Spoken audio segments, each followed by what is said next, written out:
Camp 2 to Camp 3, it's technically the most challenging part. Requires ascending all of King Col ice fall. It's a big jumbled up mess of ice, completely covered in avalanche and serac debris. You're under a lot of hazard, a lot of hours. You can't fly to almost 20,000 feet. The altitude is felt so strongly. It's really, really important. That everyone on the team, they're all people who can acclimatize really well, but also push through a lot of physical suffering. That's Alison Criscitiello from her new documentary, For Winter, which premiered recently at the Banff Film Festival.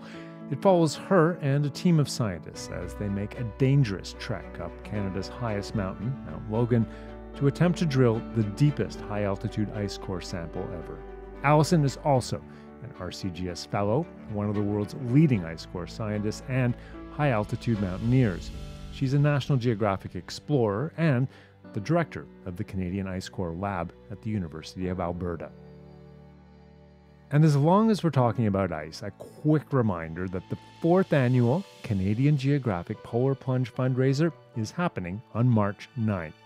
In these troubling times, the Polar Plunge is the perfect way for you to show you are proudly Canadian by supporting this podcast, Canadian Geographic storytelling, expedition grants, and education programs. Your donations will also force a bunch of otherwise sensible, notable Canadians to jump into frozen lakes, rivers, and oceans right across Canada. To donate or take part, please go to rcgs.org/Polar Plunge 2025. And thank you so much. Now, on to the interview. Alison Criscitiello, welcome to the Explore podcast. Well, thanks so much for having me. Well, it's great to have you, and you've done so many amazing things. But I like to start with where it all began for our explorers on the podcast. And so tell us, where did you grow up and what were you up to as a kid? Oh, a great beginning question. Well, I grew up in a suburb of Boston. And I grew up with an identical twin sister, and we have another sister. She's 15 years younger than us, though. Mm-hmm. So for the first 15 years, it was just me and my twin outside Boston. And we, from a very young age, started exploring our local hills and woods in New England, going to Maine and Vermont and New Hampshire a lot and exploring together, nice. Particularly my sister and I. So were your parents big campers? Like, where did that come from? Well, not really. They gave us a lot of leeway. I've kind of joked about this more recently, thinking about my childhood, that as long as we were together, they let us go off and do a lot of things because it was just like, oh, you're safe, you're together. Yeah. And my parents weren't particularly outdoorsy, but we did go on weekends a lot to family friends' houses in New Hampshire and north of us in Boston. And so, yeah, more comfort camping, cabin kind of a thing. But yeah, they gave us a lot of leeway, I would say, to start exploring. Yeah. As a parent now yourself, what is some of the leeway that you maybe wonder about now? I'm not actually sure I would like to give my daughters the leeway that we had, especially with, we started sort of getting really interested in winter sports, ice climbing, winter camping, like basic mountaineering, which, you can get into plenty of trouble in New England. Yeah. And we really had no idea what we were doing. It's hilarious looking at photos. Like, we joke about how we really like to wear all cotton, in the winter. And I think we got lucky for a lot of years because we learned just by doing, but we didn't know what we were doing. Yeah.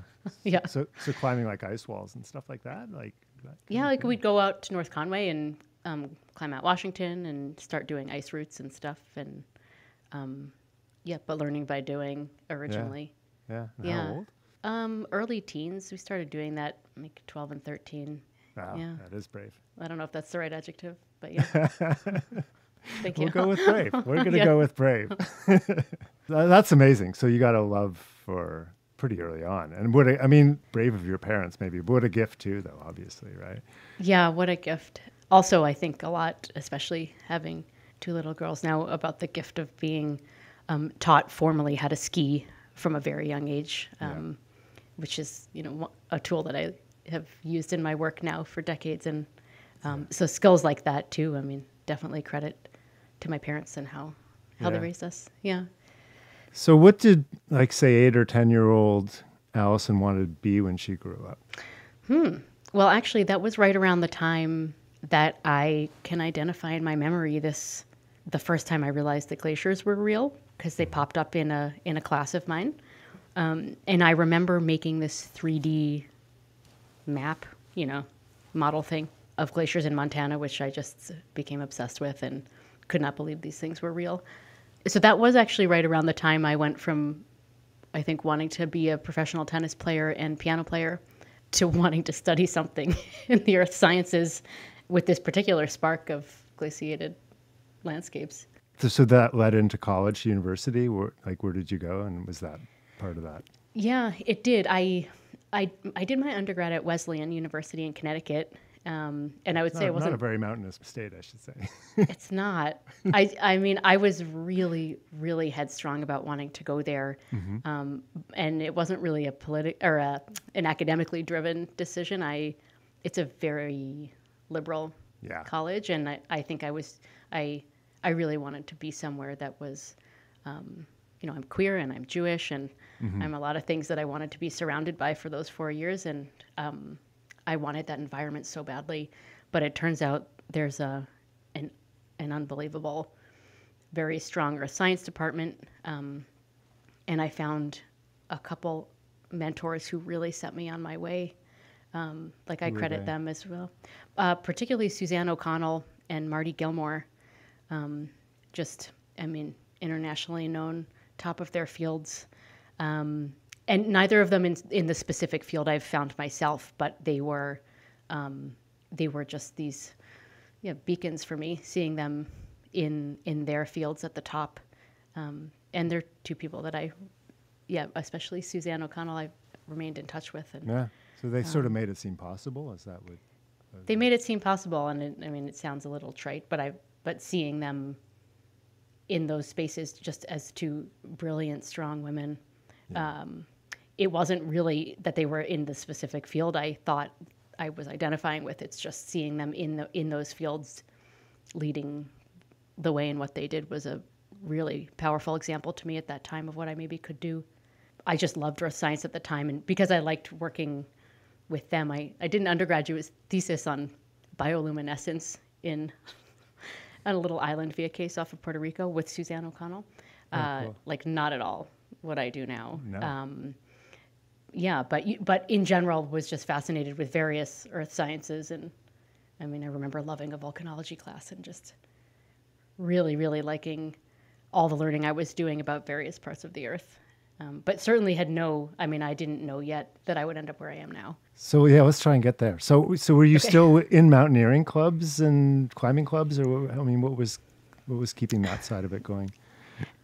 During my undergrad years, that's when I guess I never really thought about it, but those were probably the years where I stepped away from it the most. But I still did get out a lot, but mostly in New England. And it wasn't until after my undergrad that I joined the U.S. National Park Service as a climbing ranger. And I guess another sort of pivotal moment and pivotal mentor was the superintendent of the park I started that part of my life in, which is Olympic National Park in Washington State. Oh, wow, yeah. And I'd been alpine climbing and mountaineering, but I had no certifications, no formal training. And I feel like that was a moment where someone sort of saw me and took a big chance by hiring me in a way. And the way that I more formally learned how to do what I do now, but very safely, is from my years as a ranger in the Park Service, where I gained incredible certifications and all sorts of things through my job. So what is a climbing ranger for Canadians who maybe don't know that? Oh, that's a good point, because I'm not sure there's actually an equivalent here. Yeah, it's usually a 10-day on, 4-day off, or like a 2-week on, 1 week off kind of a schedule where you're either roving, meaning you start that 10 days at one spot and end at another, or you have a base. And I have been both. My first 2 years in the Park Service, I was the climbing ranger for Mount Olympus. So so I had a yurt 18 miles in the backcountry, and my job was I don't know, probably a third maintaining the trail on the way, that 18-mile trail that starts in the Hoh Rainforest outside of Forks, Washington, and ends up at the base of Blue Glacier on Mount Olympus, where I lived. So yeah, it was maybe 30% maintaining that trail and working with other rangers who were stationed at a couple spots along the way. And then probably the rest of it was climbing patrols and search and rescue. Yeah, so probably 70% was that. Climbing the main, like climbing the Mount Olympus route and all the other main alpine and mountaineering routes from that spot to write condition reports. And then a lot of it was response to accidents as well, which I would say is probably the thing that after a couple of years had me, I don't know that I actually burnt out, but I wanted, maybe, it became a lot dealing with fatalities and incidents. And I also wanted to really understand this place that I absolutely loved living and watched change over the years. And you're young to be dealing with that kind of... I was really young. Dealing with death or like severe trauma, that's a lot. It was a lot. There are a couple incidents that are still very much with me. And do you mind sharing? There were a group of women who drowned in the Hoh River on the way up to Mount Olympus, which was just a really hard one to process. And there were several avalanche and rockfall incidents, including fatalities, like near Mount Olympus in that part of the range where I, was the ranger and first responder. But I mean, one of the most impactful things that happened happened to me when I was responding to a missing party on the main climbing route on Mount Olympus. And it was myself and the other climbing ranger going out for this party that was 3 days late or so. And we had a crevasse fall. The other climbing ranger punched through a snow bridge while we were going out searching for this missing party, and then had this epic of our own. And it was just the two of us. It was kind of a classic, hard to get out of situation. Two people on one rope, and one of them's in a crevasse. So who was down the crevasse? Him? Her. So this was her. Yeah. Yeah, and actually, she and I were the first female climbing rangers in Olympic National Park since it became a park.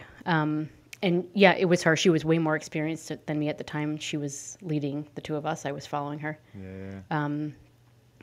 And we were going up and over a pass that we probably wouldn't have chosen to, but it was where we needed to go, searching for this party.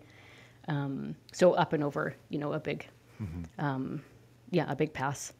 And she punched through what was an enormous snow bridge covering a very deep crevasse. And how deep? Well, I think we determined it was about the maximum it could be there, like between 130 and 150 feet. Wow. Yeah, but we're both alive. I arrested her fall and got her out, and yeah. So at some point, intuition says, Alison, I think you've done enough. Is that? Do you want to use your brain for a little bit instead? Yeah. But I did actually, after I was in Olympic, I worked as a roving climbing ranger in the North Cascades. That was my last season with the Park Service, but a lot of things happened there too that, were tough. But the roving piece of it was actually quite cool. And these are positions that don't exist anymore. Yeah. I got to see and climb across an enormous swath of the North Cascades. That's like a beautiful chain of mountains too. Oh my God. Yeah. And so when you're roving then, are you on your own or are you always in pairs? Or? I was. I was generally paired for the more technical stuff in Olympic, but as a roving ranger, which from an animal standpoint, really scared me at the time because I'm in bear territory and I really, once again, was a bit, I don't know what, but no, I was mostly alone as a roving ranger. Yeah. Grizzly encounters, or what are you running into? There's really healthy black and brown bear populations. Brown bears, yeah. Yeah. Clearly you survived. Yeah. No, I like lots of encounters, but I'm here. Yeah. Bear bangers, and away you go. Yeah. Yeah. When you're done with that, obviously you're now a highly trained mountaineer and stuff. What are you heading into after that? That was also when I tried my hand at guiding. I worked on Denali and Aconcagua, and again, like training coming from the Park Service, which is a bit unusual. Those were the two peaks that I worked on, but I started guiding, and also I really, really enjoyed some aspects of it, like helping people to access and be in places that they maybe didn't have the skill set to get to on their own, but but really wanted to go. Like there were pieces of it like that I really loved, just getting people to those places. And there were other aspects that were hard. Like what? Not that I did the pure guiding thing for that long, but I actually never had a female client. So it was 5'1", 115-pound me, and guiding on, the highest peaks on the continents, really big guys who often judged me upon first seeing me as the person that they had hired. Yeah, so skeptical initially. Which was an experience I had as a ranger as well, showing up as a first responder or whatever to incidents, things like that, and people immediately sizing the person in the uniform up. But I've had some really amazing, I guess, turnarounds from those. I mean, that's hard, right? I mean, because you're already going into a dangerous situation. There's a potential lack of trust on their side, and there are a bunch of guys who are way bigger than you, I'm guessing, too. Like that's, yeah. Oh, yeah. How are you turning that around? Well, I think my favorite story is this Aconcagua one where 3 just enormous guys got off the plane in Mendoza, and I went and this is in Argentina, is that right? Yeah, it's the highest peak in South America. Okay, good. It's in Argentina. Yeah, so I was at the Mendoza airport to pick them up, and it was a really, really tough moment. They saw me, and it was like there was a lot of judgment, and I just kind of stuck it out until we got onto the mountain, and it took just a day. Like I received an apology pretty quickly once they saw me at work on the mountain, and like a total turnaround. And one thing that I've really loved since that is that one of those 3 clients from that Aconcagua trip, I have gone, and he's specifically asked if I would help him in climbing other peaks since. So we've done 2 or 3 other things since then. But a real turnaround, and like, wow, I judged you, and I'm sorry.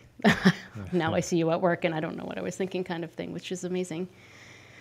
I mean, what is it that you get from being on a peak like Denali or in South America or wherever you are? What is it that you get being up there?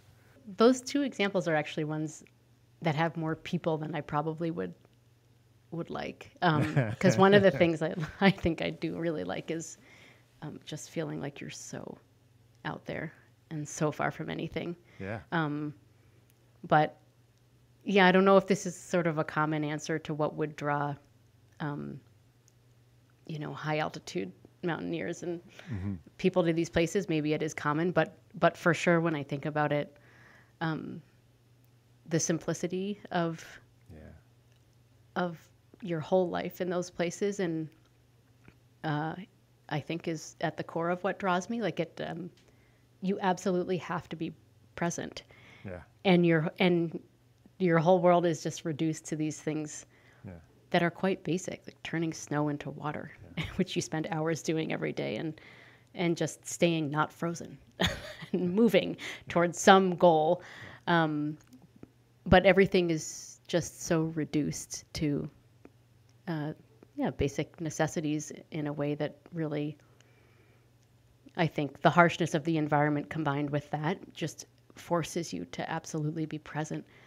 And it must be something, at least for me, that is otherwise hard to attain. Yeah. I mean, I'd never done what you've done, but I spent time in war zones. And people would ask me why I did it. And it was similar, though. It was you just have to be hyper-focused, and you just have to shut out everything else and sort of figure out what your goal is. And, I don't recommend that. Mountain climbing is probably a better option. You don't recommend war zones? Yeah, okay. That's interesting. At some point, you go back to school, right? So what's channeling that decision? It really was, a lot of what I'm kind of dancing around, which is just that I absolutely loved living in these places, and some aspects of the work became hard over the years, and I didn't know enough kind of academically to understand things like increases in rockfall and avalanche that I was seeing from year to year, and increase in accidents related to clearly surface temperature warming and things like that. But I really, really wanted to understand these places that I was living that felt like my home, that I really, really learned to love. And so I did. I decided to go back to grad school, and I actually went to Columbia, and I entered a PhD program at Columbia, which I left with a master's. It was not the right program, and there was actually, I don't know if it was 0 or 1 female polar oceanography student, but I very much got pushed into doing polar oceanography because there were no women doing it there, and I seemed to be adjacently interested in that field, but so I was kind of pushed into it, and I immediately went to sea for the longest I have ever gone to sea, which it was over 60 days in the Antarctic. Oh, cool. On a ship doing like really bread and butter oceanography stuff, running CTDs and, what you imagine oceanographers do. And it was like completely not for me. And I almost just left the program when I came back, but there were pieces of it that had resonated. And once again, at a pivotal moment with a pivotal woman, there was a postdoc at the time who's now an amazing scientist at Dartmouth, Meredith Kelly. And she, at the time, I think, showed me that a possibility was to go after a small grant to try to support myself to do the work I did want to do. She offered on paper to, not on paper, rather to, be my supervisor, but in practice to act as my supervisor. And I did just that. And so I was only there for 2 years, but I left with a master's, and I had looked at glacier behavior on the Juneau ice field, kind of climate forcing and behavior differences between 2 glaciers in Southeast Alaska. So summers are all field work and going off to, I did do field work for that, and I published my first paper from that. But knew I wasn't going to stay there for 4 more years and get a PhD, but really like glad that I stuck it out and showed myself that I could get a little bit of funding and do what I actually what I thought I wanted to do. And then I did find the right advisor in the MIT Woods Hole Joint program. And so I went there for my PhD. Yeah. And at that point it's funny because I hadn't actually started ice coring yet, but I had found it. Like through the work I had done in Southeast Alaska and enough reading, and even actually on the oceanography cruise, that first time I went to the Antarctic, we did some sea ice coring, and it was starting to come together. And so I found the right fit for an advisor and location, and then I went with her immediately to the Antarctic to drill. Yeah. In ice. And so talk to us about ice coring again. So it's maybe not something everyone's very familiar with, but what do you love about it? Like, what is it that fascinates you? Oh, I guess what is it? A lot of things. What is it? Well, we use these drills that let us pull up cylinders of ice, and then we can look at their liquid chemistry. We can look at the gases trapped in them, and of course, anywhere that's got any ice cap, any glacier, anywhere that has snow and ice, you could do this and pull out a climate record. The idea of any paleoclimate science, I don't know how you could not be intrigued by it. This idea of going back in time and reconstructing climate histories of the past is just incredible to me. But there's a lot of different ways to do it. There are a few things that made ice cores stand out to me among those other paleoclimate. Yeah. I mean, in layman's terms, it's kind of like looking at the rings of a tree, right? Or something in a way, is it? This came up in my class today. I'm classroom teaching for the first time in my life, and tree rings always come up. It's like an easy comparison. If it's going to be simple, I've got the thing. Yeah. I just have never understood it because like trees grow from the center out. Yeah. And like ice cores are, young at the top, old at the bottom. I don't know. Anyways, it doesn't, my brain doesn't work that way, but But yeah. you're going, and you're going back potentially thousands of years, right? Like, is that the... Well, it depends on the location and the accumulation rate and all sorts of things. A lot of the records that I've drilled across the Canadian high Arctic so far have been really focused on kind of 1900s to present, say, and for a couple reasons. I mean, looking at environmental contaminants and sort of the human imprint period of time, but also I did my PhD was really focused on proxy development, like looking for kind of chemical clues in land-based ice cores that could tell us about ocean conditions in the past and sea ice in the past. And so in that case, when you're kind of searching for these new proxies, we do this over the satellite era. We have all these daily snapshots of what sea ice and ocean conditions and chlorophyll and the Earth in general actually looked like, and then you can kind of validate these new chemical species and use them farther back in time. So a lot of the drilling I've done is in the ice core world has actually been short, but I've been part of deep drilling projects and lots of other longer term drilling, especially in the last few years. But so the work you're doing in the Canadian Arctic, and obviously you're doing a lot of work in Mount Logan. There's just a new documentary out about that. But I mean, what are you finding? Like, obviously a lot of this is focused on climate change and different things. What are the sort of core findings you're coming across? I mean, these ones in the Canadian high Arctic so far, which have been on the eastern side of the archipelago, sort of hugging Baffin Bay, like on Ellesmere Island and Devon Island. Oh, wow, way out. Yeah, far north, but on the eastern edge of the archipelago.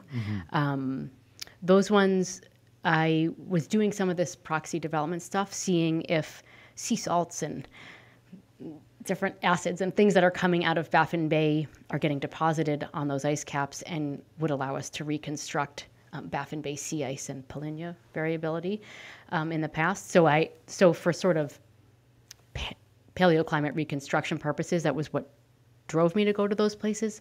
But, and this is kind of some of my favorite work of the last decade, is I've been really lucky enough to work in collaboration with some unbelievable scientists at Environment and Climate Change Canada, particularly Emila De Silva and Cora Young, who's at York, Derek Muir at Environment Canada, a few other people, and we've sort of combined our fields in a way, and they've analyzed. So at these locations, I drilled replicate cores, is the short of it, kind of to get more material to be able to hand to them, to start looking in ice cores for some contaminants and chemical species that hadn't been measured in remote ice caps before. And the results of, those really are some of my favorite, because I think they're important.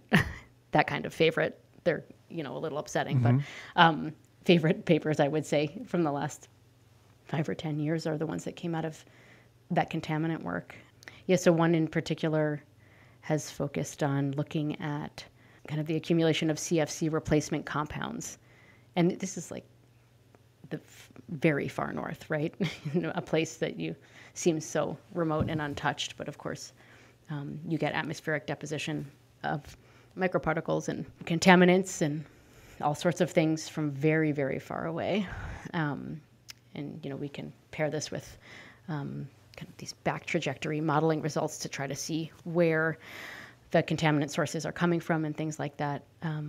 So that work, was sort of very fruitful, and we've done it in a bunch of different locations. Like I was saying, on the eastern side of the archipelago, and this spring, actually in a month, I'm leaving for the next deep drilling project since Mount Logan, and that's for the first time, at least for me, on the western Arctic Ocean side of the archipelago, on Axel Heiberg Island. And we will do this as well.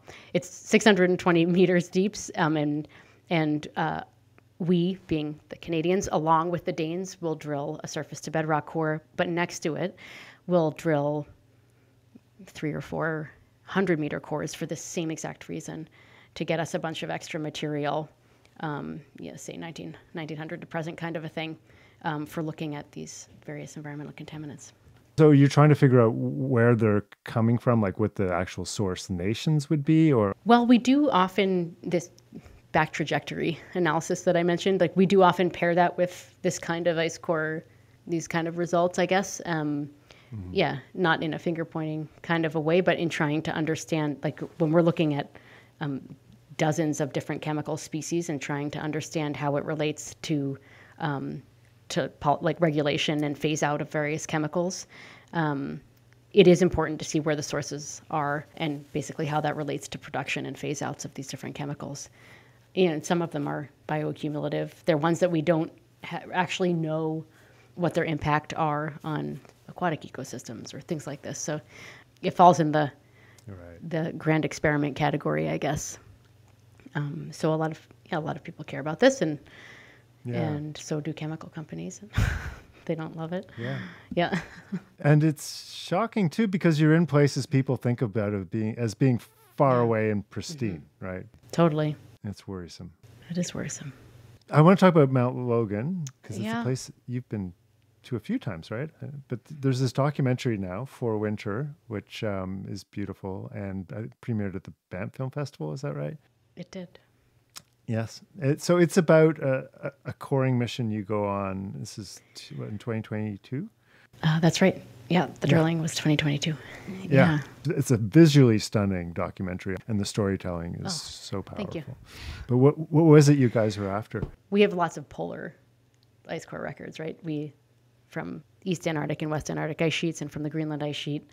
And these are the places that have been sort of the coldest, longest, right? So we have our longest term climate records from the poles. But really, really important climate records exist between the poles. And as you can imagine, it's hard to find locations outside of the polar regions that have all the right conditions. You know, they're high enough and cold enough for very long periods of time to preserve long climate records.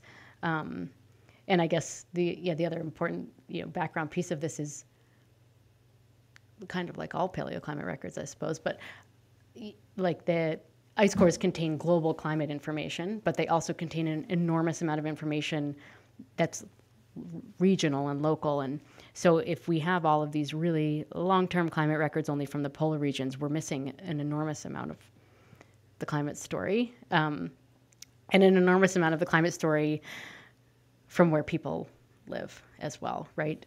So, I mean, I could talk for hours about all the things you can reconstruct using ice cores, but a lot of them people care a lot about, right? Like reconstructing wildfire history and intensity in the past so that we could better predict future wildfire activity and things like this are, I think, some of the most powerful things about, high mountain non-polar cores.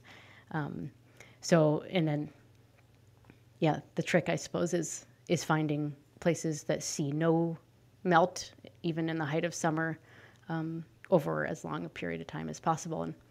And so the allure of Logan in particular is like a long one and it has a long history of science in that spot, and it had been cored before. There was a 2002 core that was drilled by the Geological Survey of Canada, not far from our drill spot. That was a record that really made us want to go back. Yeah, but it's a fantastically huge mountain. It doesn't have the normal mountain shape that we imagine. You imagine like a Matterhorn kind of a thing. But, it's a huge plateau, right? Basically.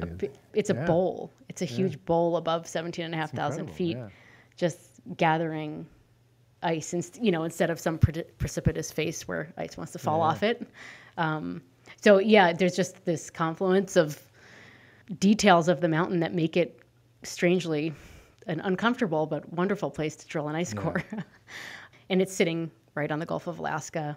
There's lots of storms, very high accumulation in this area in the North Pacific, where we want to know a lot more about long-term climate. So it's not like you're just flying there and landing and drilling.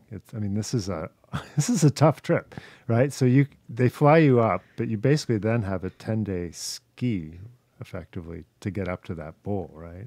in minus 30, That's 40 true. degree weather. Like, wow. Yes, that's true. And this was the first time that I kind of combined these worlds that we've been talking about.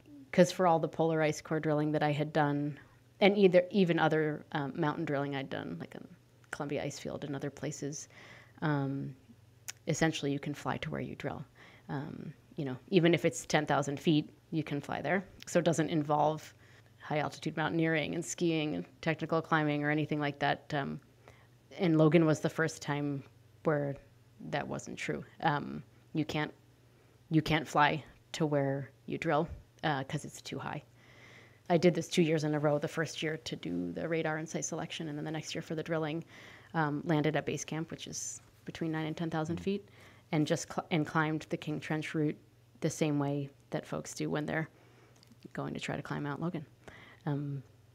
And yeah, up to the drill site, which is on the summit plateau, like just below the summit. Yeah, you can't fly that high.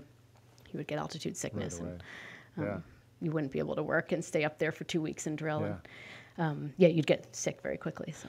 And you lost, not lost, but I mean, you had several of your crew who had to get medevaced out. Even doing that you lost, I think, half your crew, right?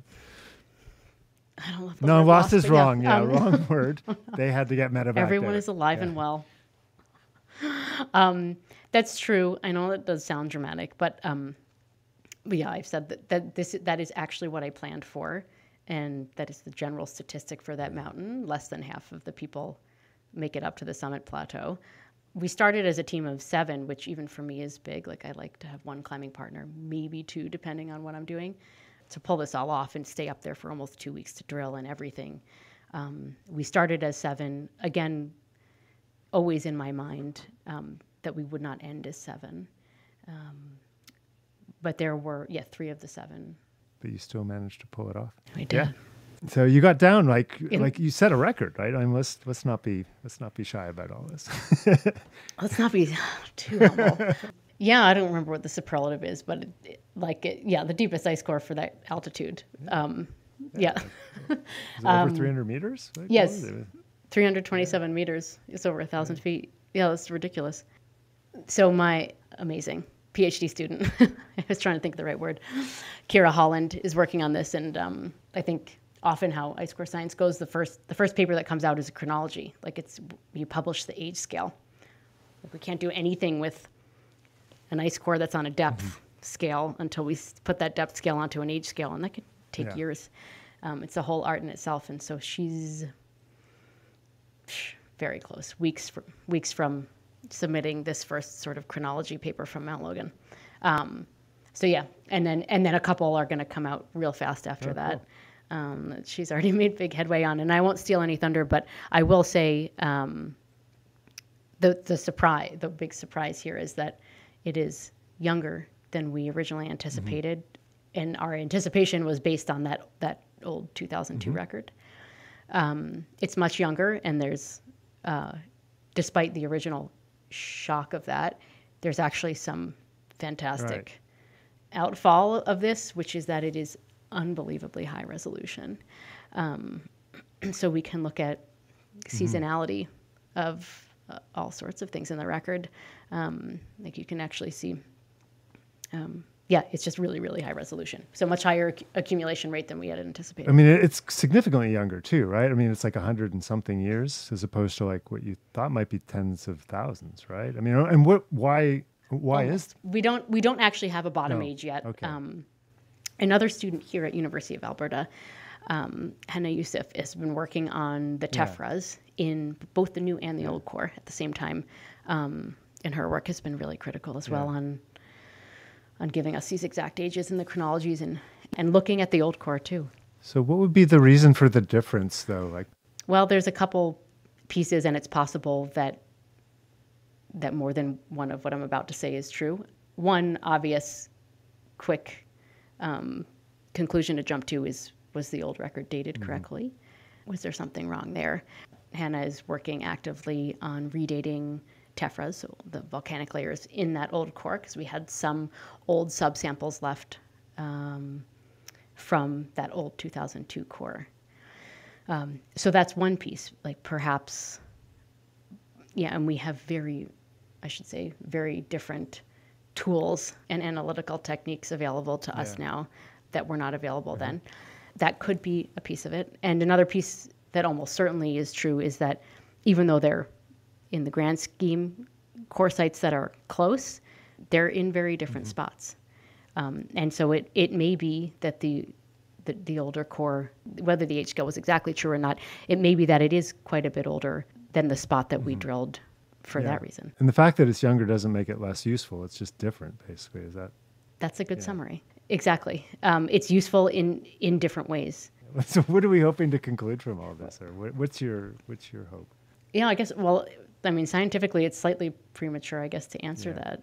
Yeah, so I don't really know. But all of the different things that we have or have started to or plan to reconstruct, we, like I mentioned, the normal temperature and all of these sort of ocean proxy, sea ice proxy species and wildfire signatures, all of these things we'll be able to look at really high resolution over a couple hundred years. So those are some of the first things that we're doing. Just to go back to the fact that you had 3 people medevaced off that mountain too. Still stuck on that? I think about like the Mallory expedition in Everest, like 100 years ago.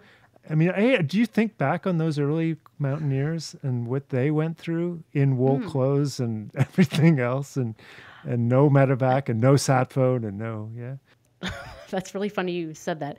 I do often think about I guess how lucky I don't know what, but if that's the right word, like to have the clothing and equipment that I have. I mean, sometimes people are like, how can you live for months at -40? I'm like, well, literally anyone can if you have if you have a down suit and polar boots. I mean, if you have the right stuff and you want to do it. But I know, looking at actual nails in boots, like the first crampons and these like woolen knicker items that like just these incredible photographs of, particularly here in the Rockies, like some of these original glaciologists and mountaineers doing this stuff with way less. I do think about that. In clothing that's really adept at holding water and freezing, like exactly. And just like getting very stiff. And And the documentary is called For Winter, and obviously winter is a big part of what your life involves. But your daughter is also named Winter, and she's a bit of a star in this, I have to say. And there's sort of back and forth between your home life and then up in the mountain. And how has she enjoyed herself on camera, on film? It's funny. My wife is a little shy, very private, and definitely. Like it was a big ask for her to be on camera. But we have both said Winter definitely loves the camera. She learned to love it. When there's been smaller like media here at the Ice Core Lab since, and anyone asks about her coming in, she always really wants to come in and be a part of it. So it could be the next David Attenborough, right? Yeah. He has to retire at some point. Yeah, right? I mean, I think it's possible. It definitely suits her. Yeah. Well, listen, you've been so generous with your time, but there's always one question I like to ask before we let people go, and it's a favorite place in Canada, and if you can just describe that place for us. Oh, wow. Well, the first thing that came to mind was Atlin. That's where I met Amy, my wife. It's a small town. It's in BC, but it's minutes from the Yukon border. A couple hours, like 2 hours outside Whitehorse. I think we'd probably both say it's sort of like our heart's home. It's just a very special spot, small town, a few hundred people, no cell service, an unbelievable community, and it's right on the shores of Atlin Lake with Atlin Mountain on the other side. The Juneau ice field, the edge of it, the Llewellyn Glacier spills off into Atlin Lake, and it's kind of a gateway as well to that part of the Coast Range and this ice field that connects it to the Juneau area in Alaska. It's just a very special place. Nice. You got love and work all there. Exactly. You got everything you need. I can't not say Alan. Oh, that's fantastic. Well, Alison, thank you so much for coming on the podcast. It's been a real pleasure. Thank you, David. I really, really enjoyed it. And thanks to all of you for listening.